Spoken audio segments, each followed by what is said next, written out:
Ledakan demi ledakan terus terjadi di beberapa titik yang berbeda, seperti yang terlihat dalam rekaman yang baru-baru ini ramai beredar di media sosial Telegram pada Senin 6 Februari 2023. Pertempuran sengit di zona operasi militer khusus masih terus berlangsung.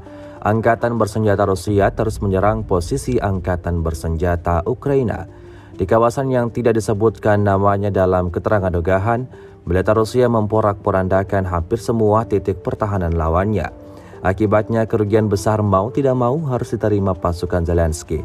Hingga video ini beredar, beragam komentar dituliskan warganet.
Terima kasih sudah nonton.